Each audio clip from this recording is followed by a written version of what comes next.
उपवन कुमार खनुमन पावक ज्ञान धन जास हृदय गार बसे राम चर्चा उधर अतुलित बलधामम हेम शैलावधि हम धनुज बनि किसान ज्ञान नागिरम सकल गुण्य धारणाम बारणाम धीसम रघुपत प्रिय भक्तम बात जातम नमामि। बोलो हनुमान जी महाराज की जय। रामचंद्र भगवान की जय। श्रवण करने वाले सभी श्रोताओं की भी जय, अर्थात जय श्री राधे, जय श्री कृष्ण। हनुमान चालीसा की ओर फिर चलते हैं हम लोग। हनुमान चालीसा की लगभग 30 चौपाइयों की ओर हम लोग दृष्टिपात कर चुके हैं।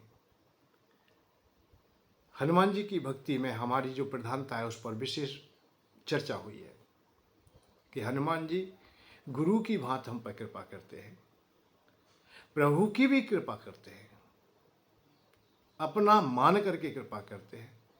पर केवल हम लोग हनुमान चालीसा को ही समझ लें, हम हनुमान चालीसा की चौपाइयों को समझ लें, उनकी गहराई तक हम पहुंच जाएं कि वह चौपाई कहना क्या चाहती है।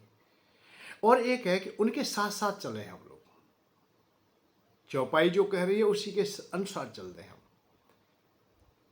जो घटना के लिए वो इशारा कर रही है वहां तक पहुंच जाए। जैसे और लाए सजीवन लखन जी आए, श्री रघुवीर हरष उर लाए, रघुपत कीनी बहुत बड़ाई, तुम मम प्रिय भरत समु भाई। ये चौपाई इशारा कर रही है कि लक्ष्मण भैया के शक्तिवान लग गया है, भगवान राम दुखित हैं।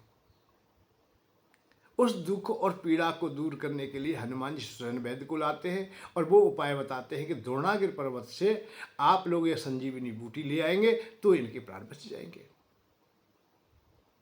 तो जैसे चौपाई चल रही है ऐसे ही हमारा मन बुद्धि चित्त चले, हमारे हृदय में भी वो कथा बैठ जाए, वो घटनाएं बैठ जाए, वो अवस्थाएं आ जाए।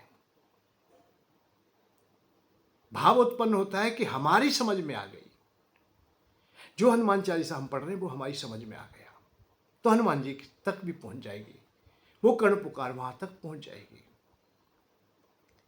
बात इस बात की कि हम पढ़ते ही पढ़ते हैं, हम बाँचते ही बाँचते हैं, हम सुनते ही सुनते हैं, समझते नहीं, हम देखते ही देखते हैं, परंतु हृदय तक नहीं आने देते। बस इसी बात का हमेशा ध्यान रखें कि हम लोग सही रूपांतर में कैसे आए।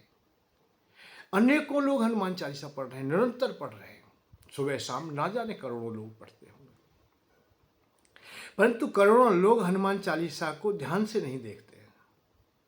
हनुमान चालीसा की ओर ध्यान जाता ही नहीं, हनुमान जी की ओर जाता ही नहीं। बैठे और बैठ के ही 1 मिनट में खत्म कर दिया। जय हनुमान ज्ञान गुण सागर जगह इतने लोग हो जाएगा, बहुत तेजी से, बहुत इस पर देखा है हमने, शब्द भी शायद नहीं उच्चारण हो पा रहे हों, शब्द भी ना बन रहे हों, मानसिक भक्ति से भी परे चले जाते हैं। जो मन के द्वारा सोचा जाता है उससे भी और ज्यादा तेजी से आप लोग पाठ कर लेते हैं, तो कैसे समझ में आएगा।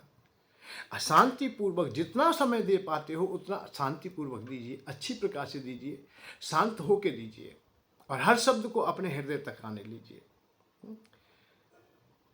और चारों जुग पर ताप तुम्हारा, ही पर सिद्धि जगत उजियारा, साधु संत के तुम रखवारे, असुर निकंदन राम दुआरे,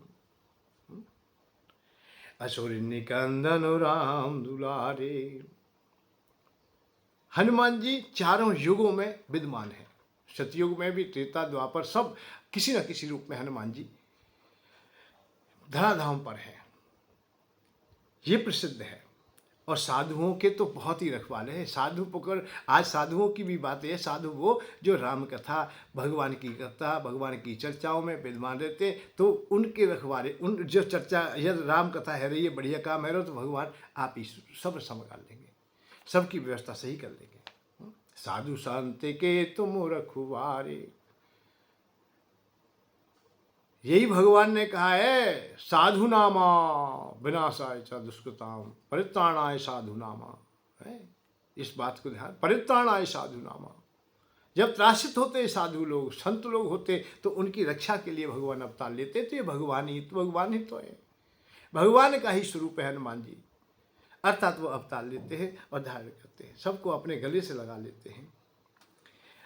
और राम जी के तो बहुत प्रिय है, अत्यंत प्रिय है। और जो अत्यंत प्रिय होता है उसके लिए तो फिर कुछ भी दिया जा सकता है। हनुमान चालीसा आगे कहता है, अष्ट सिद्ध नौ निधि के दाता, असवर दीन जानकी माता। मैया ने अष्ट सिद्धियां नौ निधियां का वरदान दे दिया। क्यों दे दिया है? या पहली चौपाई जो इशारा कर रही है उस पर ध्यान दीजिए।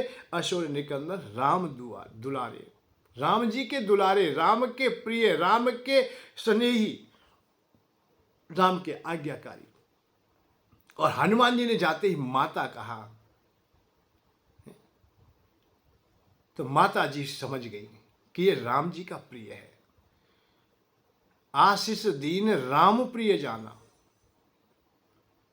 हो तात बलशील निधाना। ये मैया वहाँ बड़ी खुश हो जाती है कि जब हनुमान जी एक ही बात कह देते हैं, मैया मैं सत्य कह रहा हूँ, राम दूत में मात जानकी, सत्य शपथ करुणा निधान की, मैं राम जी का सेवक हूँ, मैं वहीं से आया हूँ करुणा निधान भगवान राम की मैं शपथ खाता हूँ। जब इतना कहा और आंखें नम हुई तो माँ गदगद हो गई और माँ विचार करने लगी कि भगवान का जो पुत्र है, मेरे स्वामी का कोई पुत्र है और मैं उसकी जननी ना हुई तो वो पुत्र कैसे हो जाएगा, मैं उसकी माँ ना हुई तो वो पुत्र कैसे हो जाएगा, जो मेरे पुत्र है वही तो उनका पुत्र है।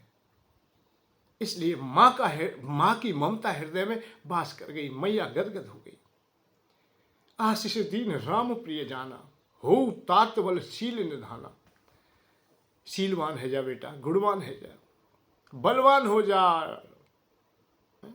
अजर अमर गुण निधि सुत हो, अजर हो जा आजर, जरा रहित हो जा, बुढ़ापा तुम्हें कभी नहीं आए, अमर तू कभी मरे नहीं,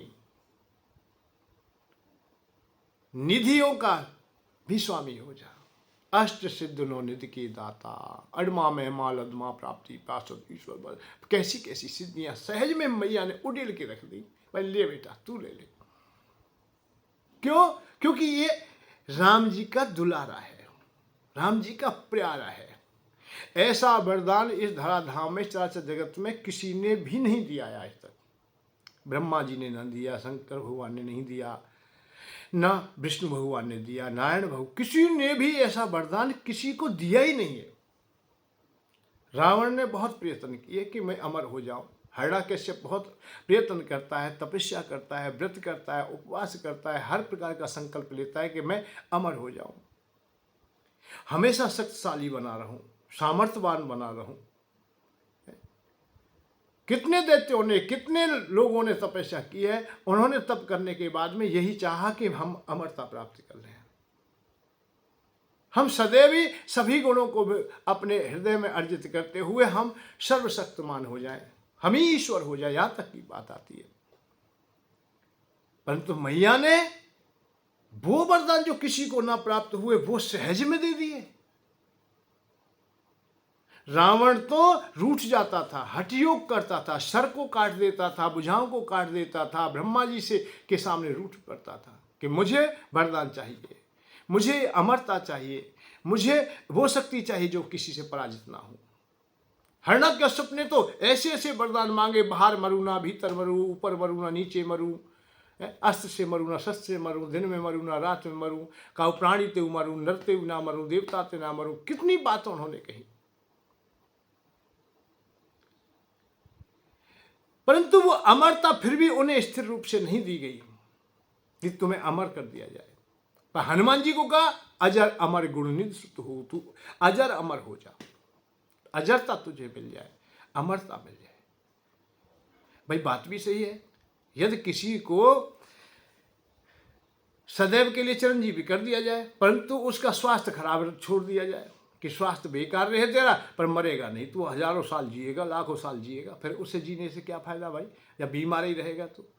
मैया ने कहा ना ना ना ना, जरा आए नहीं, बुढ़ापा तुझे आए ही नहीं, बिल्कुल अमर रहेगा तो बुढ़ापा नहीं आए, जवानी हमेशा मरी रहे। अच्छा जवानी है और निर्धनता है, खाने को अन्न नहीं है, कर्जा ऊपर से है, चारों ओर से दुखी है, धुतकार फटकार मिलती है, तो फिर कैसे काम चलेगा? भाई अष्ट सिद्धियां ले ले, नौ निधियां ले ले। अब कोई चलते चलते को पीटने लगे, भाई अमर हो गए तुम मरेंगे भी नहीं, स्वास्थ्य भी ठीक है पर शक्ति नहीं है, कोई चलता चलता ही पीटने लगा, तो मैया ने वो सब वरदान दिए कि हर प्रकार से तू सामर्थ्यवान हो जा। और आशीष दीन राम प्रिय जाना, हो तात्वल शील निधाना, अजर हमारे गुण निधि सुत हो, करे बहुत रघुनायक छोहू। जब मैया वरदान दे रही थी तो हनुमान जी ये विचार कर रहे थे, मैया ना जाने क्या दे रही है, मुझे तो कुछ आवश्यकता है नहीं ऐसी चीज़ों की। क्योंकि जो संत लोग होते हैं, भक्त लोग होते हैं, जो अपने को समर्पित न्यौछावर कर चुके हैं, उन्हें अब भाई पैसे से क्या मतलब। जो सेवा हम कर रहे हैं, हमारे हृदय में गुरु के प्रति प्रेम है और अथाह भक्ति है, तो वहाँ अब पैसे की बात तो है नहीं कि पैसा ले लो सेवा करो, पैसा की बात है नहीं। जैसा प्रभु भोजन देंगे वो भोजन कर लेंगे, जैसा पहनने को देंगे पहन लेंगे। सहज ये तो हमें क्या मतलब भाई अड़मा मड़मा रह आज शक्तियों से,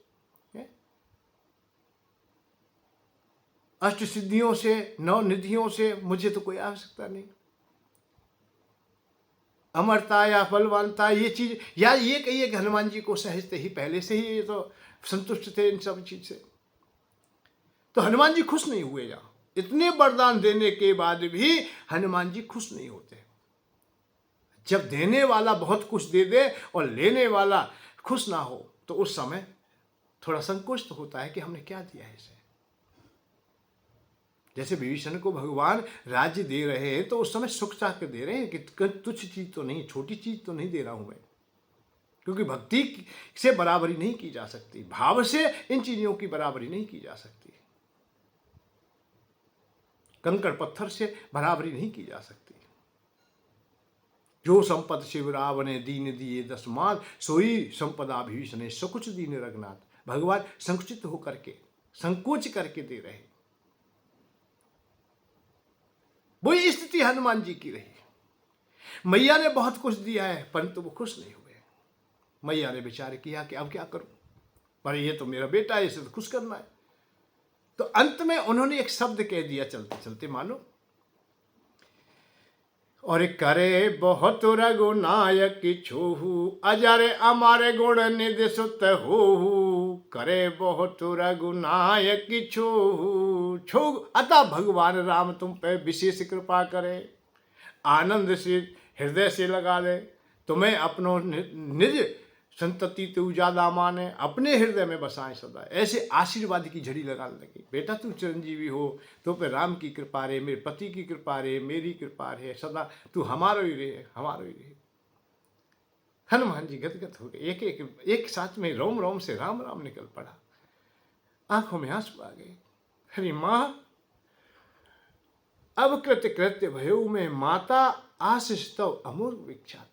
हेरी मैया अब मुझे आशीर्वाद मिला है, अब मैं कृतकृत हुआ हूँ, मैं धन धन हो गया हूँ। माँ मुझे भगवान राम प्रेम करेंगे, उनका मैं प्रिय हूँगा, बस मेरी यही कामना है और कोई कामना नहीं है मेरी।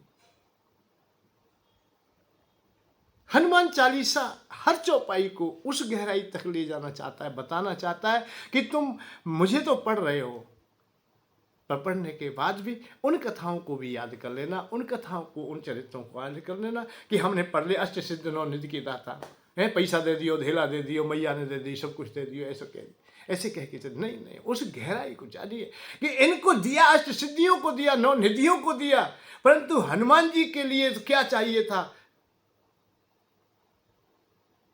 वो हम समझ ना सके। राम दुलारे, राम दुलारे, होत ना आज्ञा बिन पैसारे। राम जी के द्वारे पर दुलारे, द्वारे पर पहरेदार है तो कौन है? हनुमान जी हैं। सबसे प्रिय कौन है? तो हनुमान जी हैं। इस बात को बोल हनुमान जी केवल वही चाहते थे, और इस रहस्य को हम जानने के लिए सब जगह घूम जाए कि तुलसी बाबा ने जो चौपाई लिखी है बहुत अच्छी तरह लिखी है। फिर दूसरी बात है, हमारे कष्ट पीड़ा क्यों ना हरण होगा, हमारी पीड़ाएं क्यों ना दूर होंगी, क्योंकि उनके पास सामर्थ्य है। उनकी दुकान में, भाई कहीं हम सामान लेना चाहते हैं, जिसकी दुकान जो सामान लेना चाहे उस दुकान में है तो हमें मिल जाएगा, और उस जो सामान चाहिए और उस दुकान पर नहीं है तो नहीं मिलेगा। हनुमान जी के पास में सब सामान है, अष्ट सिद्धियां हैं, नौ निधियां हैं, अड़मा महिमा लधमा प्राप्ति प्रासद ईश्वर बसद आदि ऐसी सिद्धियां जिनके पास है, उनको ध्यान दीजिए आप लोग। अब ये इशारा किया गया तुलसी बाबा के द्वारा कि अष्ट सिद्ध नौ निधि के दाता, असवर दीन जानकी माता। अष्ट सिद्धियां हैं, नौ निधियां हैं, तुम्हें कोई पीड़ा है, कोई तकलीफ है तो तुम्हारी भूख दूर हो जाएगी। कलो मैंने इशारो करो, राम रसायन तुमरे पासा, सदा रहो रघुपति के दासा। हनुमान जी के पास में रसायन राम नाम रूपी बूटी भी है, जिसके द्वारा तुम्हें स्वस्थ कर दिया जाएगा। हनुमान चालीसा पढ़ने वाले को कोई कमी है ही नहीं, कहीं कोई कमी नहीं दिखाई देती है। स्वास्थ्य भी तुम्हारा बढ़िया रहेगा, संयम से रहना सीख जाओगे। ऐसी कोई अवस्था आती नहीं है जिसके द्वारा आप कहीं वंचित रह जाए, कहीं अधूरे रह जाए। वो मार्ग तुम्हारा कोई ऐसा नहीं दिखाई देता जो रुका हुआ हो। है राम रसायन तुम रेहु पासा, सदा रहो रघुपति के दासा। बस हनुमान जी की सेवा कर ले, दास हो जाए। भगवान ने स्वयं कहा है कि मुझे कोई प्रिय लगता है इस दुनिया में, सबसे ज्यादा कोई प्रिय है तो वो मुझे अपना भक्ति ही है। भाई ये तो निश्चित है, नौकर इतना प्रिय नहीं होता जितना सेवक होता है। सेवक हमेशा अपना काम मान के उस कार्य को करता है, मेरा ही काम है, मेरी सभी समस्त जिम्मेदारियां हैं कि मुझे ये काम निष्ठा से करना है। नौकर केवल टहल करता है, थोड़ी देर के समय के अनुसार करता है, वो समय देखता है, काम पूरा हो या ना हो, केवल उसकी पगार जितनी मिली है उतना वो काम कर दे। उसमें बेईमानी चाहे कर ले पर उससे अधिक तो करेगा ही नहीं। सेवक निरंतर काम करेगा क्योंकि उसकी पगार निश्चित नहीं है। अब वही अवस्था सामने आती है कि दोनों की कन्याओं की यदि शादी हो, दोनों की बेटियों की शादी हो, तो उस अवस्था में देखिए अब मालिक किसकी शादी में सहयोग करेगा, किसकी में ज़्यादा देगा, किसकी में खुश होगा। अरे नौकर तो रोजाना तनख्वाह ले जाता था, अपनी पगार ले जाता था और एडवांस मांगता था और काम करता नहीं था, चतुराई ज़्यादा दिखाता था, किंतु परंतु ज़्यादा लगाता कि ये नहीं है। मालिक को ये पसंद नहीं आ रहा है कि भाई ये काम ठीक नहीं, अरे नहीं ऐसे हो, ऐसे तो बहुत तुमने देखे हुए। सब नौकरों को देख सब मालिक को समझाने में लग जाते हैं, पर सेवक का काम है हाँ स्वामी जी कहीं कमी रही पर फिर करता हूँ, दोबारा करता हूँ, आराम से कर लेता, कोई परेशानी नहीं। पर कन्या की जब शादी होगी, क्योंकि वो तो कुछ शुल्क रख ही नहीं रहा है। अरे कन्या के विवाह की आर्थिक स्थिति आज की तो उस मालिक को स्वाभाविक ही पता है कि इसने कभी तनख्वाह ली नहीं, कभी पगार ली नहीं, इसके पास क्या है, तो हृदय को खोल देता है।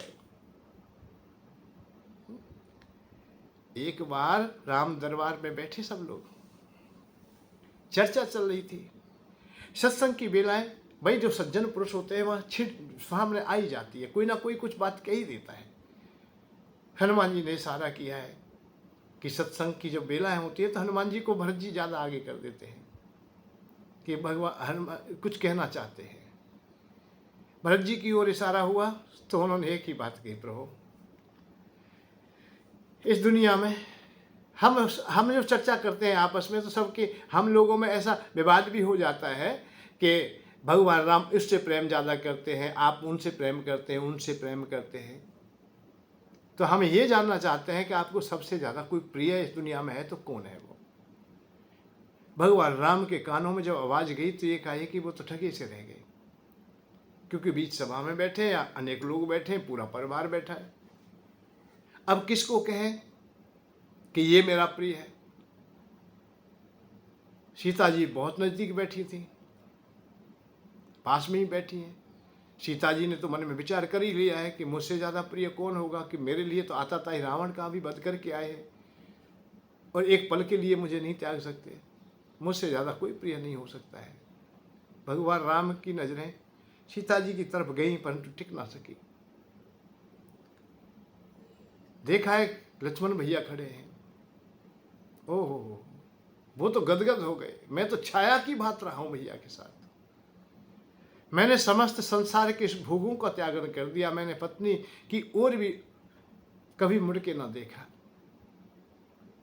कोई भी अवस्था क्यों ना रही, परंतु मैं भगवान राम से अलग ना हुआ। पर भगवान राम वहां भी अपनी नजरें ना टिका सके, आगे बढ़ गए भरत भैया गदगद हो गए। मैंने तो पीछे से ही सुना, हनुमान जी ने भी कहा, जब जब जो संदेश मिला कि भरत के लिए भगवान रोते हैं, अर्थात मेरे भैया मेरे लिए सदैव रोते रहे। मुझे आज प्रिय कह देंगे, सबसे बड़ा मैं भक्त हो जाऊंगा, मैं बड़ा भागी होऊंगा, बड़े भागी होऊंगा। भरत जी नाना प्रकार से सोच लेते। शत्रुघ्न तो यही है कि भगवान की आज्ञा में ही रहा हूँ, भैया की आज्ञा में रहा हूँ, समस्त भैया की आज्ञा में रहा हूँ। मैंने 14 वर्ष तक राज्य को संभाला, कहीं भी कोई त्रुटि ना होने दी, कहीं भी कोई अराजकता ना फैलने दी, और चारों भाइयों का मैं तो सेवक हूँ तो मैं छोटा ही, परंतु आज मुझे भी सम्मान मिल जाएगा। इस मान का पान में को मैं बड़ा मान करके अपने को धन्य मान लूंगा। परंतु भगवान राम न टिक सके, चारों ओर देखते रह गए, नीचे की ओर नजर झुक गई। हनुमान जी चरणों में बैठे, हनुमान जी टकटकी लगाए देख रहे थे। जैसे ही नजरों में नजर मिली, आंखों में आंसू आ गए। प्रभु, मुझे कोई पद नहीं चाहिए, मुझे कोई मान सम्मान नहीं चाहिए, बस मैं तो तुम्हारे चरणों में बैठा रहूं, बस इतना ही चाहता हूं। ये अधिकार मुझसे न छिन जाए, यही मेरे लिए सब कुछ है। भगवान राम ने देखा, हनुमान जी के सर पर मानो हाथ फेर दिया। शब्द फूट उठे, सब मम प्रिय, तुम सब मुझे प्रिय हो भाई। अब किसको बुरा कह दे, कोई बुरा ना मान जाए। सब मम प्रिय सब मम उपजाए, तुम सभी मेरे द्वारा उत्पन्न हैं, सब मेरे प्रिय हैं। परंतु सबसे अधिक मनुज मोह भाई, परंतु मुझे मानव बहुत अच्छा लगता है, मनुज बहुत अच्छा लगता है। कीट पतंग पशु पक्षी जीव चराचर, देवता यक्ष गंधर्व, जितने भी प्राणी जन है उनमें सबसे ज्यादा कोई अच्छा लगता है। सब में से मेरे द्वारा ही उत्पन्न है, परंतु मानव मुझे बहुत अच्छा लगता है, मनुष्य मुझे बहुत अच्छा लगता है। यहां भगवान मानव के लिए कह रहे हैं, नर और नारी की बात नहीं है, यहां मानव की है। मानव शब्द में रहस्य छुपे हुए हैं, हम कभी खोज के देखेंगे तब हम लोग समझ पाएंगे। तुलसी बाबा भी रामचरित्र मानस, मानस शब्द ही रखते हैं, महु मनीषता ही रखते हैं। भाई तुम आप लोगों में मानवता आ जाए, मानव बन जाए, बहुत बड़ा काम है। भक्त ना बने, आप पहलवान ना बने, आप लोग शक्तिशाली ना बने, राजा ना बने, महाराजा ना बने, कोई बने या ना बने, पर मानव बन जाए। भगवान राम ने पूरे जीवन काल में अपने को मानव बनाने का प्रयत्न किया है कि मैं कैसे भी मानव बन जाऊं। मानव सबसे पहले तो यही है कि दूसरे की मान लेता हो, मेरे द्वारा किसी का अहित ना हो। जो मानता है वही मानव हो जाता है। किसकी मानता है? अरे किसी की भी मान ले, ये भी मानव के लिए छूट है कि किसी की मान ले, माता की, पिता की, भाई की, बंधु की, गुरु की, जहां की, देश की, धर्म की, जिसकी भी मान लेता है। वहां दूसरा शब्द और जुड़ जाता है, जिससे भी तू प्रेम करता है, जिसकी तू मानता है, वही भक्ति जुड़ जाती है। माता की माने मात भक्ति हो जाएगी, पिता की पितृ भक्ति हो जाएगी, भाई की भाई भक्ति हो जाएगी, गुरु की गुरु भक्त हो जाएगा, देश की मानेगा तो देश भक्त हो जाएगा, धर्म की मानेगा धर्म भक्ति हो जाएगी। तो भक्ति तुम्हारे हृदय में आ जाएगी। मानने में भक्ति समाई है, समझने में ही। आप लोग मान लें, हनुमान जी मेरे गुरु हैं, मान लें, हनुमान जी का ही मैं सेवक हूँ, मान लें, भगवान राम का मैं सेवक हूँ, मान लें, माना ही तो है। मानवता आ जाएगी मानने से ही। अब जब मानेंगे नहीं हम लोग, हम समझ नहीं सकेंगे, फिर हम कहां आगे बढ़ पाएंगे। तो भगवान राम कह रहे मानव बन जाइए, सबसे अधिक मनुज मुझे भाए, मनुष्य मुझे भाता है, मुझे अच्छा लगता है।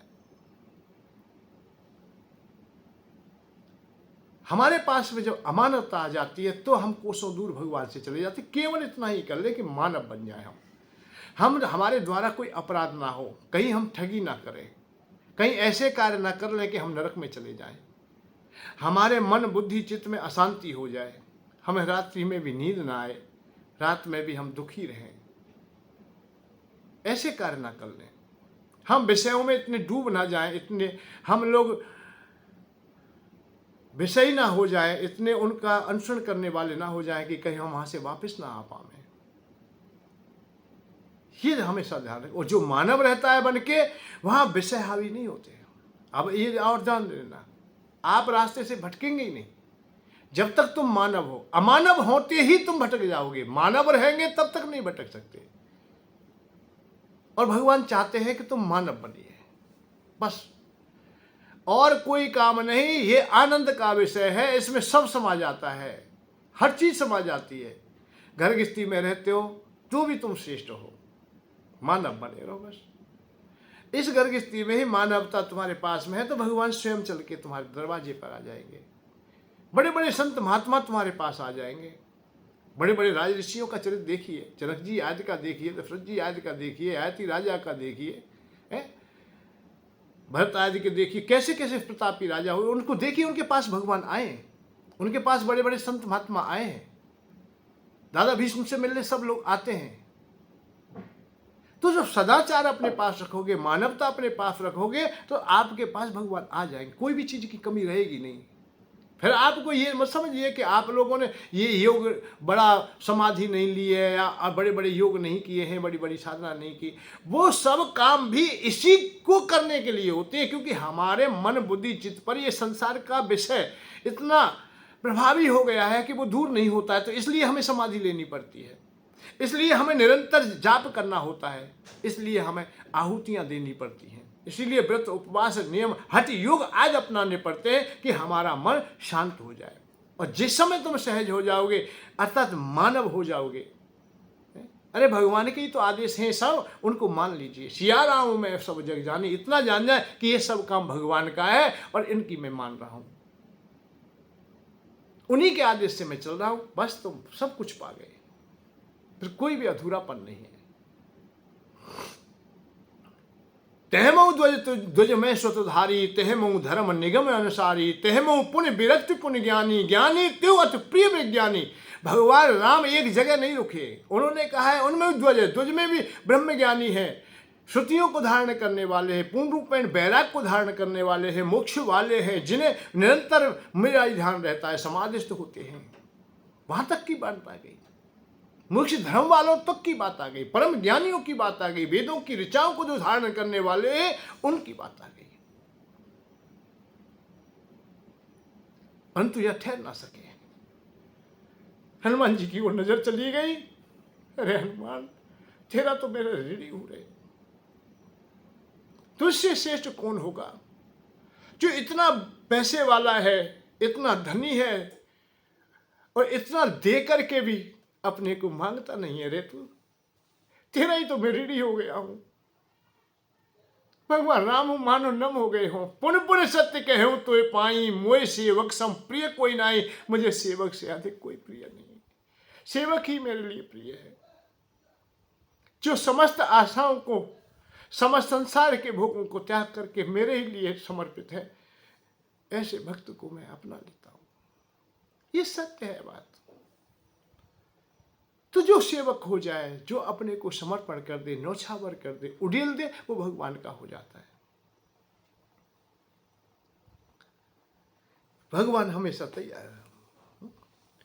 और अष्ट सिद्ध नौ निधि की दाता, असवर दीन जान की माता, राम रसायन तुम रेहु पासा, सदा रहो रघुपति के उदासा। रघुपति के दासा है राम, राम रसायन के पास है, हनुमान जी के पास जो भी गया है वो स्वस्थ हो गया है। यदि कोई कमी है तो भी अच्छा हो गया, भगवान से मिला दिया है, और संसार के समस्त कष्ट भी दूर हो जाते हैं, क्योंकि हनुमान जी के पास सदा। और तुमरे भजन राम जी को पावे, जन्म जन्म के हे दुख बिसुरावे। तुमरे भजन राम जी को पावे, तुम जो भजन करते हो, अर्थात हनुमान जी का, हनुमान चालीसा पढ़ रहे हो, तुम ये मत समझो हनुमान जी खुश होंगे, राम जी को प्राप्त होंगे, अर्थात राम जी उन्हें स्वीकार कर लेते हैं कि मेरा ही भजन हो रहा है, मेरे पुत्र का हो रहा है तो मेरा हो रहा है।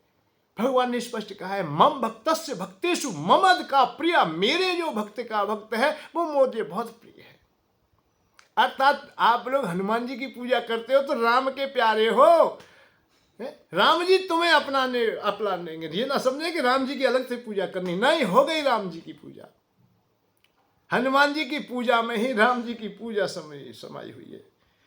तुमरे भजन राम जी को पावे, जन्म जन्म के अनेकों जन्मों के जो हमारे पाप हैं उनको नष्ट करने की क्षमता पैदा हो जाती है, अतः तत्काल वो खत्म हो जाते हैं। एक बात और जानिए, कई जगह ऐसा सुना है और ऐसा आता है तो लोगों को भ्रम हो जाता है, भाई जो कर्म किया है वो कभी नष्ट नहीं होगा, उसका तो फल भोगना पड़ेगा। हाँ, हो सकता है,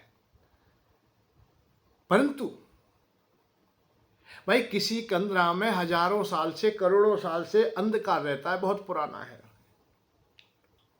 अब बुझा भी नहीं सकता है, सूर्य की भगवान की किरण भी नहीं पहुंचती, परंतु यदि मसाल लेकर के हम जाए, वहां प्रकाश की व्यवस्था करके जाएं, तो अंधकार जाएगा ना क्या? उत्तर आएगा, निश्चित जाएगा। अब वो कहे कितना भी कहे मैं बहुत वर्षों से रह रहा हूं, करोड़ों साल से रह रहा हूं, रहता रहे, जहां जब मसाल जलेगी तभी अंधकार वहां खत्म हो जाएगा। ऐसे हृदय में जब भगवान की भक्ति जगेगी, करुणा के 2 बूंद आंसुओं से चरण रज अतः चरण उनके पखा लिए जाएंगे, उसी दिन तुम्हारे जितने भी करोड़ों जन्मों के पाप क्यों ना हो, कितने समय के पाप क्यों ना हो, सब खत्म हो जाएंगे। तुम्हारा निर्मल मन हो जाएगा, पवित्र मन हो जाएगा, जो भगवान जी को प्यारा है अपने हृदय में बसा लेंगे। और तुमरे भजन राम जी को पावे, जन्म जन्म के दुख बिसरावे, अंतकाल रघुवर पुर जाई, जहाँ जन्म हरे भक्ति कहाई। और ये बात जान लीजिए, कछु भक्ति कभी रह जाए, भाई देखो हमारे यहाँ मोक्ष तो मांगा जा नहीं रहा है कि हम मोक्ष वाले हो जाए, जन्म मृत्यु से दूर हो जाए, इस पर वैसे बात करेंगे। मोक्ष की बातें तो बड़ी थोती सी लगती हैं, कोई विशेष बात नहीं है, इनमें कोई सार नहीं है, कोई रस नहीं है। आनंद तो भक्ति का है, फिर पुनः जन्म लेते हैं, और हर भक्त अर्थात ऐसे स्थान पर जन्म लेते हैं जहाँ आनंद ही आनंद बसता है। रोजाना उत्सव मनाए जाते हैं, जैसे वृंदावन में ब्रज में जन्म ले लें, अयोध्या जी में जन्म ले लें, वहाँ रोजाना आरती हो रही है, पूजा हो रही है, रोज भोग लग रहे हैं, रोज बढ़िया बढ़िया भोजन मिल रहे, पकवान मिल रहे। अरे हम ब्रजवासी के आनंद क्यों है? सबसे ज्यादा तो यही है कि जहाँ रोज मेले तमाशे होते हैं, रोज हर दिन पकवान रोजाना तैयार है, बढ़िया बढ़िया व्यंजन तैयार है, रोजाना मेले तैयार है, रोजाना परिक्रमा दो, रोजाना उत्सव मनाओ, आनंद ही आनंद है भैया। तो जहां ऐसी जगह पर तुम्हारा जन्म हो, जहां जन्म हर भक्त का है, हरि का भक्त हो जाएगा, फिर आनंद आएगा। ये जीवन तो अचल तो रहेगा। और ब्रजवासी ने तो भैया भक्ति, वैसे ब्रजवासी की भी बात नहीं, जो जिन्होंने भक्ति की है उन्होंने मोक्ष मांगा ही नहीं है। अब कुछ बातें तो ऐसी हैं कि जो विपरीत जैसी लगती हैं। बहुत लोग कहेंगे जन्म मरण के चक्कर से तुम छूट जाओगे, मोक्ष पालोगे, परंतु इसे जब गहराई से हम जांचेंगे, परखेंगे, देखेंगे तो मोक्ष नहीं होता है। मोक्ष हो गया है कर्मों का, कर्म खत्म हो गए मान लिया, परंतु कर्म जिसके साथ चल रहे हैं, जो जिसे तुम आत्मा कह रहे हो, वो तो भगवान का ही स्वरूप है, भगवान में रम गया फिर तो। और जो जितना भी चराचर जगत का प्राकट्य हो रहा है, जितना भी चल रहा है, तो वो भी तो भगवान से ही आ रहा है ना। मान लिया जल की बूंद का मोक्ष हो गया, कब हो गया? जो सागर में मिला दी कि अब जल की बूंद है ही नहीं, वो तो सागर है। पर सागर से ही तो जल की बूंदें बनती है। जिसे तुम मोक्ष कह रहे हो उसी से चराचर जगत की आत्माओं का प्राकट्य है, जो भगवान का स्वाभाविक ही स्वरूप है, वो उन्हीं का तेज है। हर किरण सूर्य भगवान से ही है, ओतपोत है उनसे, अलग से नहीं है।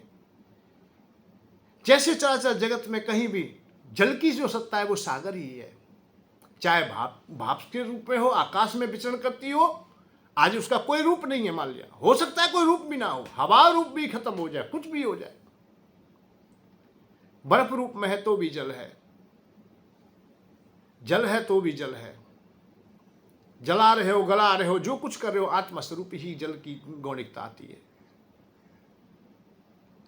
और सागर में जैसे उदाहरण देते हैं कि जब तक नदियां नदियां हैं तब तक जब सागर में नहीं पहुंचती, सागर में पहुंचने के बाद वो सागर हो जाती है, कोई नदियां नहीं रहती, कोई नाला नहीं रहता है। ऐसे ही आत्मा तब तक आत्मा है जब तक परमात्मा तक नहीं पहुंचती। परमात्मा के पास पहुंच गए, ऐसी नदियां जल के सागर के पास पहुंच गई, पर सागर का जल सदैव स्थिर नहीं है कि मोक्ष हो गया अब कहीं नहीं जाएगा, नहीं, उसका भावसीकरण होगा, अनंत में जाएगा, फिर दुनिया पर बरस जाएगा, फिर प्राकट्य हो जाएगा। ऐसे ही मान लिया कि आज हम देखते हैं कि मैं कर्मयोगी हूँ, मेरे कर्मों का निस्तारण हो सकता है, परंतु आत्मा तो मुझे मरी नहीं है, गली नहीं है, कुछ हुआ ही नहीं है, आना जाना अनंतता है। वेदांत सार सर्वस्यम ज्ञान विज्ञान में बचा अहम आत्मा निराकारो सर्व साक्षी सुखी भवा। निराकार जब आकार है ही नहीं, कुछ है ही नहीं, कुछ नहीं में चला जाएगा। है क्या है कि हमारे जो कर्मों का संबंध है वो है, और इसी का आनंद लीजिए। कर्म तुम्हारे बढ़िया हो तो आनंद मिलेंगे, थोड़े विपरीत हो तो थोड़ा पीड़ा सहन करनी पड़ेगी, बस इतना ही है। भाई भूख तुम्हें लगी है तो पीड़ा है, भोजन मिल जाए तो खुश सुख मिलेगा। तो हम ऐसा करें कि सब कुछ चलता रहे। तो यहाँ हनुमान चालीसा पढ़ने के बाद ये बात आ रही है कि हनुमान जी की यदि भक्ति करते हो भगवान राम की कृपा होते हैं, तो जहाँ अंत काल रघुवर पुर जाई, जहाँ भगवान की शरण में जाते वहाँ बड़ी कृपा होती है, आनंद आता है, अच्छे अच्छे इच्छित भोग मिलते हैं। और यहाँ जब जन्म पाते हैं, जहाँ जन्म हरि भक्ति का, जब जन्म मिलेगा तो हरि के भक्त होंगे, अर्थात अच्छे व्यक्ति होंगे। दर दर की ठोकर भोजन के लिए नहीं घूमना है तुम्हें, भोजन तुम्हारे पास पर्याप्त होगा, ऋणी भी नहीं होंगे, मान सम्मान होगा, पत्नी अच्छी होगी, बच्चे अच्छे होंगे, अच्छी जगह पे घर होगा, सब आनंद आएगा, पूरे जीवन भर सुखी रहेंगे। क्यों? क्योंकि भगवान की कृपा है। और कृपा ना होगी तो क्या होगा? जहाँ नहीं रहना चाहिए वहाँ जन्म होगा। ऐसे ही माता पिता मिलेंगे, पूरे जीवन रोटी के टुकड़े के लिए ललायत रहेंगे, भागते रहेंगे पूरे जीवन। बड़ी परिश्रम से रोटी मिल जाए तो बहुत जाने। समस्त संसार के ऐश्वर्यों से दूर रहेंगे, मन लगेगा नहीं, मन चित्त तुम्हारा हमेशा वेदना में रहेगा, क्योंकि भजन तो करेंगे नहीं, भजन बनेगा ही नहीं, क्योंकि ऐसे लोगों का संग होगा ही नहीं। हो सकता है मदिरापान करने वाले हो जाएं, हो सकता है मांसाहारी हो जाएं, जीवों की हिंसा करने वाले हो जाएं, फिर लूटने लगेंगे और ना जाने क्या क्या करेंगे। तो ये दो ही भाव तो है। अच्छे विचार रखेंगे तो आप लोग अच्छे कुल में जन्म लेंगे, बढ़िया अपना चलेंगे। और देवता चीक्त न धरही, हनुमत से सर्व सुख करही। अरे संसार के जितने सुख चाहते हो वो हनुमान जी से ही प्राप्त हो जाएंगे। और देवतान की उपासना करके क्या करोगे भाई कि भागते डोले, यहाँ जाओ वहाँ जाओ, यहाँ पी रहे वहाँ पी रहे। अरे हमारी बुद्धि इतनी धूमल क्यों है रही है भैया? या वो बात पे ध्यान दीजिए। हम देखते हैं कि जहाँ मुर्दे गड़े हुए उनको भी चादर चढ़ा देते हो, उनको नमस्कार कर देते हो। हम क्यों नहीं अपने को समझ पाते हैं? ये हमारे सनातन धर्म में बहुत कुरीति फैल गई है कि हमें हमेशा समझना चाहिए कि हमें किन की तो उपासना करनी है, किन की नहीं करनी। भाग रहे, यहाँ स्पष्ट बताया जा रहा है कि हनुमान जी सब कुछ देने वाले, तो हनुमान जी की पूजा क्यों ना करें? हम सैयद की क्यों पूजा करें?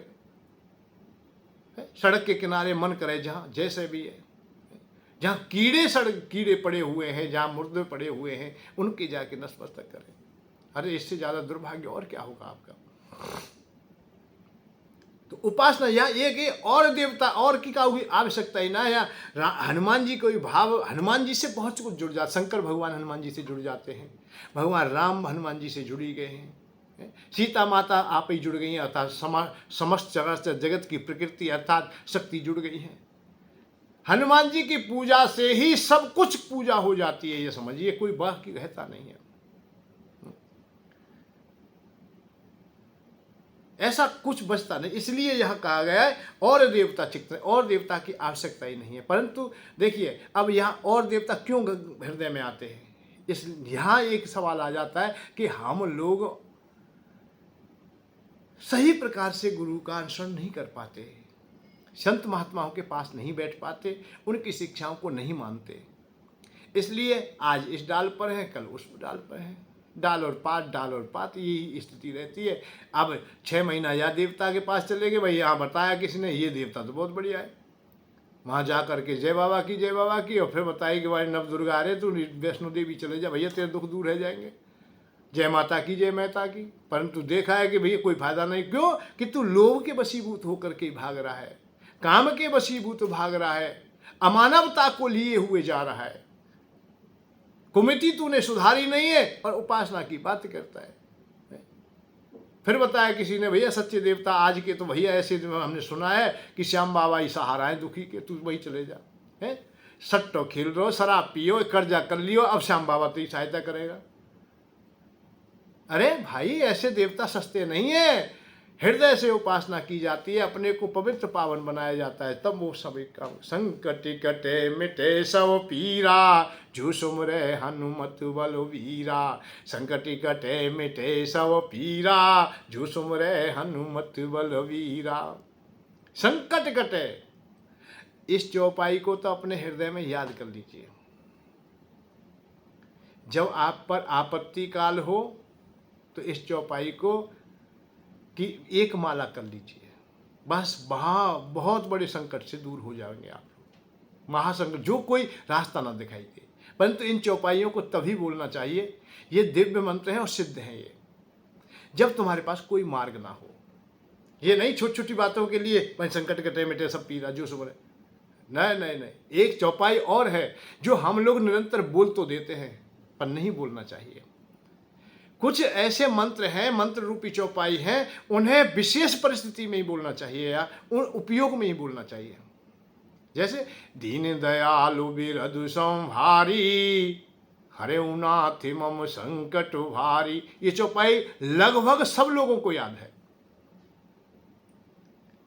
ऐसा कोई बिरला बच रहा होगा जिसे ये याद नहीं है। सब है याद और सब बोलते हैं, निरंतर बोलते हैं, और ये चौपाई सिद्ध है अपने में। परंतु हमने क्या किया, इसका दुरुपयोग किया है। जब हमें कष्ट नहीं है तब भी हम बोल रहे हैं, संकट भारी नहीं है तब भी बोल रहे हैं। पत्नी है, बच्चे हैं, सब कुछ है, जीविका बढ़िया चल रही है, घर गृहस्थी है, खेत खलियान सब कुछ है, नौकरी पे, फिर भी हम बोल रहे संकट भारी। हम मंदिर में गए, मंदिर में जबकि आनंद में हम, और फिर भी कह रहे दीन दयाल बिरधि संभारी, हरे नाथ मम संकट भारी। अब आवाज लगाई, भगवान ने सुना, हनुमान देखियो जाके भक्के। अब भगवान ने हनुमान जी को दिया, हनुमान जी भक्के आए। जब तक तो आरती वारती पूरी है गई, आरती चढ़ा के घूम के चार पोत हाथ करके, क्योंकि टूटा तो था नहीं जो कुछ चढ़ा दे, तन मन धन तो कह दिया, पर ऐसा ही। और देखा है बाहर जाकर के गप मार रहा है। हनुमान जी जब आए देखा कि भाई ये जैसे रेलवे में यात्रा कर रहे हो और जंजीर किसी ने खींच दी हो। अब वहाँ पुलिस वाले आए, उन्होंने देखा है टीटी आदमी ने कि भाई कौन किसने खींचा, ये ढूंढ लिया है कि इसने खींचा है। हनुमान जी ने ढूंढ लिया है कि इसने बुलाया था कि बहुत संकट था, देखे तो गप मार रहा था, तम्बाकू मीड़ने में लग रहा था, बात बना रहा था। कौन? जो संकट भारी कह रहा था। हनुमान जी माथा पीटते रह गए। देखिए हमको भी ये पागल समझते हैं, हमें पागल बना देते हैं। भगवान से जाके कहा, भगवान वो तो वैसे ही है, उसको कोई संकट नहीं है, वो तो तम्बाकू खा रहा है, वो तो हंसी कर रहा है, मजाक की कर रहा है, ठिठोली कर रहा है। हम लोग कभी ध्यान ही नहीं देते हमें उपासना का लाभ क्यों नहीं मिलता है, क्योंकि हम उपासना के लाभ को हम सही प्रकार से उपयोग नहीं कर पा रहे हैं। जांच तरीका से हमें लेना चाहिए, हम दुरुपयोग कर रहे हैं। हमने भगवान का भी अपमान करते हैं, भगवान को भी हम ठग लेते हैं या ठग देते हैं। इसीलिए आवश्यकता है बताने वाले गुरु की, जो सही प्रकाश का मार्ग तुम्हें बता दे। अच्छा एक बात बताओ, तुम जितने सुन रहे हो, इस चौपाई को किसी ने कहा है कि इसे मत बोला करो? ये समझ लीजिए कितने कितने ज्ञानी मिले, कितने कितने बड़े आदमी मिले, सब पूछ लेना तुम। और आप आज भी जाकर के चर्चा करना कि इस चौपाई को हम कैसे बोलें। हर दोहा के बाद में बोल देते, हर समय बोल देते। कोई इनकार करने वाला, कहने वाला नहीं, नहीं बोलिए। बड़े बड़े ज्ञानी वानी, बहुत बड़े बड़े संत महात्मा, सब लोग वक्ता प्रवक्ता, बोलिए। मैं नहीं कह, नहीं बोलना चाहिए, तभी बोलिए जब विषम परिस्थिति हो। और एक और बात बताएं, रोज तुम धीमे धीमे धीमे धीमे, चाणक्य नीति में मैंने एक बात जानी थी, अशोक को चाणक्य जी धीमे धीमे धीमे धीमे थोड़ा थोड़ा विष देते थे कि कहीं कोई विष खिलाएगा तो मृत्यु ना होगी, इसलिए उन्हें धीमे धीमे मजबूत कर लिया। अब महाविष भी उनके शरीर पर कोई प्रभाव नहीं डाल पाता।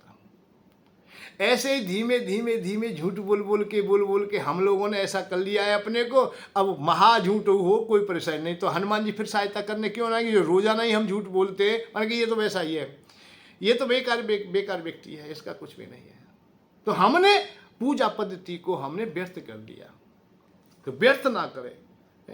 संकट कटे मिटे सब पीरा, जो सुबरे हनुमत बल वीरा।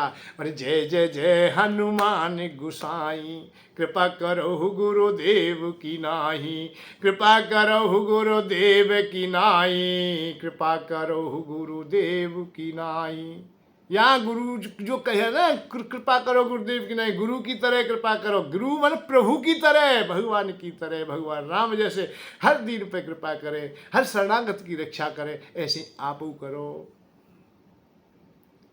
जय जय जय हनुमान गोसाई, कृपा करो गुरुदेव की नाई। या ये कहो कि आप ही गुरु बन जाओ, हमें गुरु की तरह आप कृपा करो। जब तरह करोगे तो गुरु है जाओगे। हम तो आप ही ये गुरु स्वीकार करें। आजकल गुरु बनाना बड़ो कर्रो काम है। वो काल ने मीन को ठिकाना, काल नेमी पहले तो त्रेता युग में एक ही हो, अब तो कितने काल नेमी है जन को कोई ठिकाना ना है। काल नेमी इतने रूप बना के आ जाएगा भाई, ये तो सोचा भी नहीं था।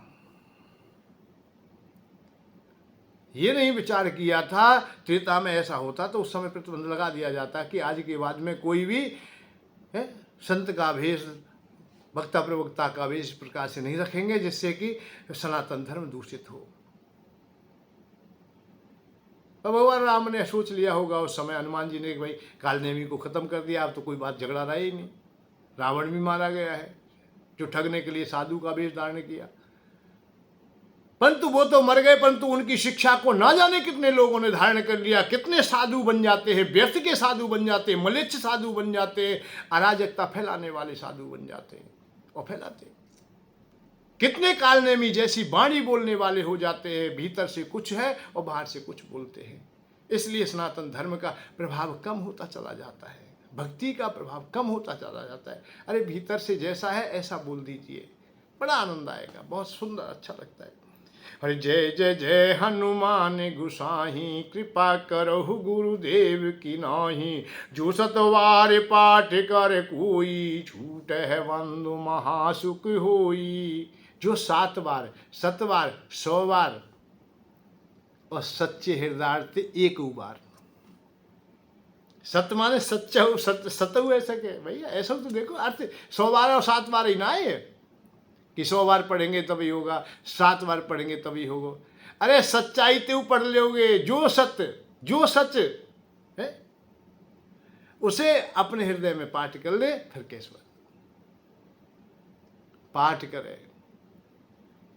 कहूँ आप लोगों, रामलीला मंचन हो रहा है, उसमें किसी भी प्रकार का अभिनय कर रहे हो, राम का, हनुमान जी का, लक्ष्मण का, जिस चीज का कर रहे हो, भाई जा अभिनय करो, जा पाठ है करो। ये कही जाए ना पाठ कर रहा हूँ मैं, तो भैया कहे मैं रामलीला में पाठ कर रहा हूँ, काहे को लक्ष्मण को पाठ है, मुँह पे परशुराम जी को पाठ है।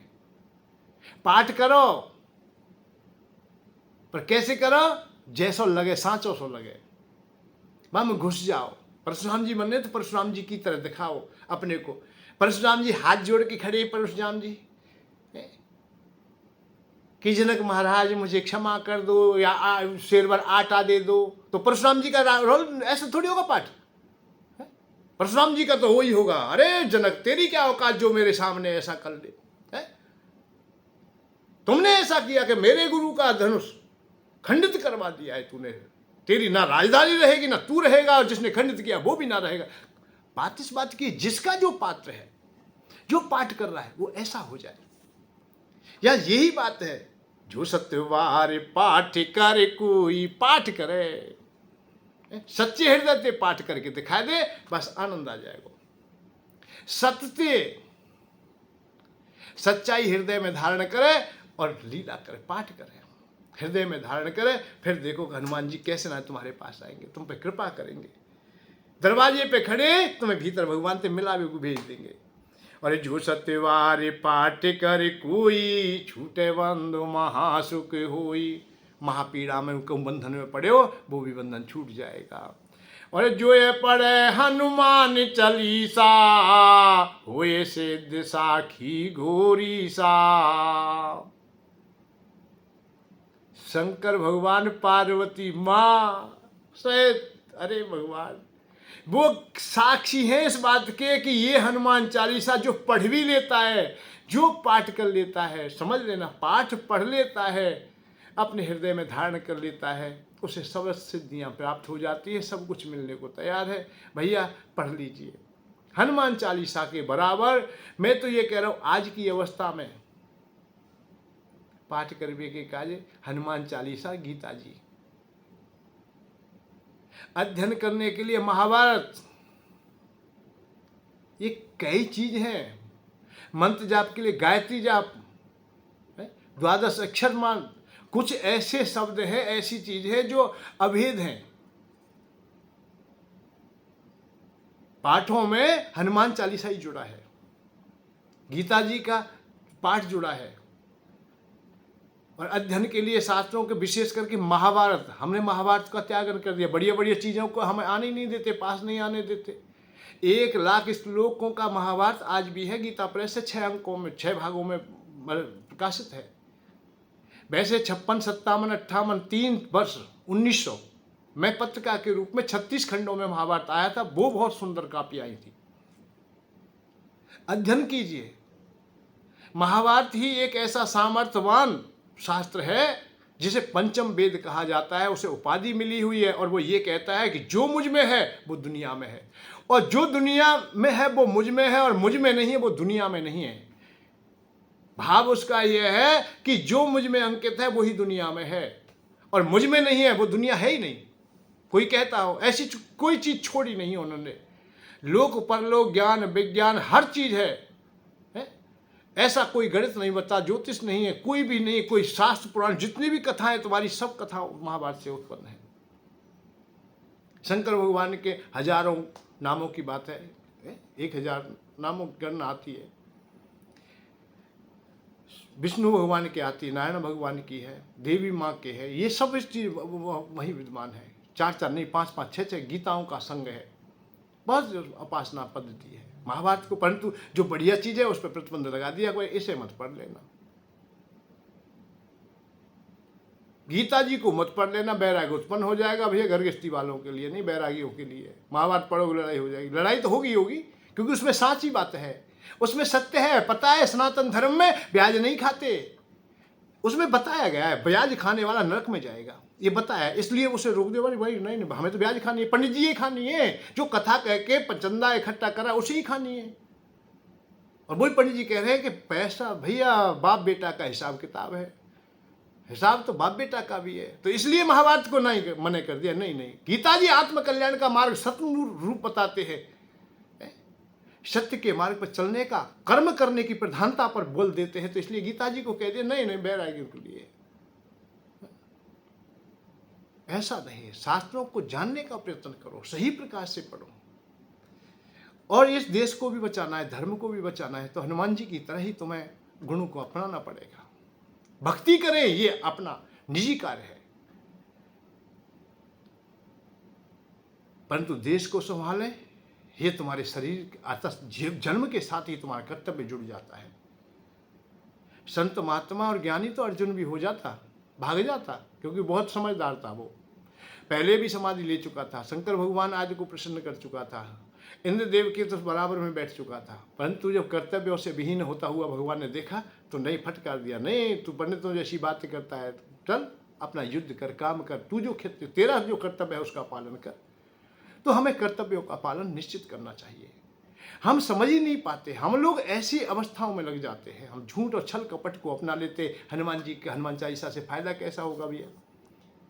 दूसरी जगह आप लोग छल कपट कर रहे हैं। कुमित निवारे सुमित की संगी, कुमिति जब तक नहीं निवारोगे हनुमान चालीसा का क्या फायदा होगा? हनुमान जी भी सोच लेते हैं ये लगे रहो भैया, बुढ़ मारे, हमें कोई मतलब नहीं। और राम जी की कथा हो, हनुमान चालीसा का पाठ हो और हनुमान जी ना सुने, ऐसा नहीं हो सकता। हनुमान जी निश्चित सुनते हैं। इसीलिए शंकर भगवान कह रहे हैं कि मैं शंकर भगवान की शपथ खा के हनुमान चालीसा को मोहर लगाया गया, अर्थात उसे पूर्ण किया। जो ये पढ़े हनुमान चालीसा होय सिद्ध साखी गौरीसा, तुलसीदास सदा हरिचेरा, कीजिए नाथ हृदय में उडेरा, पवन तनय संकट हरण मंगल मूरत रूप, राम लखन सीता सहित हृदय बसो स्वरूप सियावर राम जय जय राम, मेरे प्रभु राम जय जय राम। निश्चित रूप से आप हर प्रकार से कल्याण का मार्ग देख सकते हैं। हनुमान चालीसा बहुत सिद्ध है, ये मेरा अनुभव है। ऐसा नहीं कि वैसे एक और बात बताऊं, ज़्यादातर अपने अपने अनुभव की बात कहने लगे हम लोग, तो बहुत अच्छी बात है जो सटीकता तक आ जाए। शंकर भगवान ने अपने अनुभव की बात कही पार्वती माँ से, वो पूछ रही थी कि तुम्हारा अनुभव क्या है जीवन में, रात दिन कथा तो सुनाते हो पर निचोड़ क्या है इसका? तो शंकर भगवान कस गए, उमा कहूँ मैं अनुभव अपना, मैं अपना अनुभव बता रहा हूँ भाई, मैं और शास्त्र पुराणों की वेदों की बात नहीं कह रहा हूँ।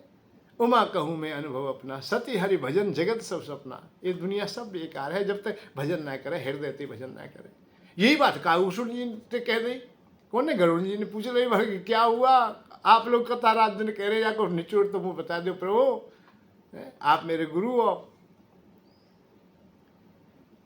निज अनुभव में कहूँ खगेशा, सत्य हरि भजन न जाए करेसा। मैं अपने अनुभव से ही कह रहा हूँ भैया, मैंने बहुत देखे हो। सकल कर्म कर थक्यो गुसाई, सुखी भयो न अवई कई नाई। मैंने बहुत कर्म करके देख लिए, बहुत जन्म लेके देख लिए, परंतु अब मैं सुखी है गऊँ। कब? जब भगवान को भजन करने लगे हूँ, अब यहाँ मैं आनंद आने लगे हुआ, यही ठीक है। बात ये अपने अनुभव की करे। कछु साँच बोल दे, वो तेरा अनुभव है, सही पे आ जा। मिथ्या जीवन के कागज पर सच्ची कोई कहानी लिख, नीर खीर तू लिख ना पाया, पानी को तू पानी लिख, पानी को तू पानी लिख दे बस। अपना घर क्यों रहा अछूता, सावन की बौछारों से, शब्द कोश में शब्द नहीं तो मौसम की नादानी ले। मिथ्या जीवन के कागज पर सच्ची कोई कहानी ले, अरे नीर खीर तू लिख ना पाया, पानी को तू पानी ले। अरे कोशिश करके दे के आलसी, इतना तो कर ले कम से कम, बहुत है। कोशिश करके दे के आलसी, पहुँच सके तो आंसू पहुँच, और बांट सके तो दर्द बांट ले, पीर सदा बेगानी ले। मिथ्या जीवन के कागज पर सच्ची कोई कहानी ले, नीर खीर तू लिख ना पाया, पानी को तू पानी ले। बस मैं तो यही बात कहूँगा, जब तुम्हारे हृदय में सत आ जाता है, जो सतवार पाठ करे कोई, सत्य को आ जाने दीजिए। सत सत 100 ना लिखा है, 100 कहीं नहीं पाया है, मुझे सत्य ही पाया है। जो सतवार मार देख लेना, सत आ जाए तुम्हारे पास, सत्य आ जाए, और पाठ तुम्हारा बढ़िया हो जाए, अभिनय तुम्हारा बढ़िया हो जाए, वही ठीक है, सांचे जैसा हो जाए। अब तुम देखो सीरियल बना जो भाई, रामायण सीरियल बना, उसमें इस प्रकार से उसे प्रस्तुत किया गया और बनाया गया कि सांचे जैसा लगता है, सत्य जैसा। अब ने बहुत बन रहे सीरियल, पर उससे ज़्यादा अच्छा नहीं लगता है। उसी में भाव लगता है हमारा, उसी में प्रेम लगता है, उसी में आनंद का अनुभव होता है। जब मनोरंजन का साधन ज़्यादा बन गया होगा वो, क्योंकि अब तो बाण उड़ते जा रहे, फटाफट आ जाते हैं, उसमें वो कला नहीं थी। परंतु उसमें क्योंकि उसका निर्माण जब हुआ था, हृदय से हुआ था, भाव से हुआ था, भक्ति से हुआ था, वो कलाकार भी उसी प्रकार की उस अवस्थाओं को अपनाते हैं। संयम से रहे, नियम से रहे, पूजा पद्धति से रहे, उपासना से रहे, वो जब तक वो पाठ करते रहे, सही प्रकार से बाई प्रकार का अभिनय किया उन्होंने, तो जो हृदय से निकलता है उसे सब लोग स्वीकार कर लेते, सबकी समझ में आ जाता है। ये रामायण सीरियल जो हमारी समझ में आया है, हम लोगों ने जिसको सम्मान दिया है, आदर दिया है, या आज भी हमें अच्छा लगता है, उसका कारण क्या है? क्योंकि ये सीरियल हृदय की उपज है, हृदय से उत्पन्न हुआ है, भाव से उत्पन्न हुआ है, करुणा से हुआ है, रामानंद सागर की मेहनत है। हर कलाकार ने उसी भाव से कि मैं वो पात्रता निभा रहा हूँ, मैं राम हूँ तो मैं राम ही हूँ, मैं लक्ष्मण हूँ तो लक्ष्मण हूँ, मैं हनुमान जी हूँ तो हनुमान जी हूँ। जब ये भाव उत्पन्न हो जाता है तो भगवान उसमें समा जाए, वो कला या कलाकार समा जाता है, वो नायक आ जाता है उसमें। गलत नहीं रहता, बनावटी नहीं रहता, वो स्वयं हो जाता है। वो बनावटी कब तक है? जब तक भीतर से तुम और हो और बाहर से और हो। जब तक तुम कालने में रहोगे तब तक तुम सही बात नहीं कह सकोगे। और जब तुम हनुमान जी होगे, हनुमान जी भी देखो, भेष तो हनुमान जी ने भी बदले, ब्राह्मण रूप धारण किया है, परंतु हृदय से बोल रहे, विभीषण से बोल रहे तो हृदय से बोल रहे, भगवान राम के सामने कुछ कह रहे हैं तो हृदय से कह रहे, करुणा बह जाती है, आनंद बह जाता है, इसलिए वहाँ कोई छिपाव नहीं रहता, सच सच बोल देते हैं, सच सच आ जाता। तो कला भी हो तो अच्छी हो, सत मार्ग पे आ जाइए, आनंद आ जाएगा। जय श्री राधे, जय श्री कृष्ण, जय बाबा की। धन के साथ धर्म की ओर, सुख की खोज।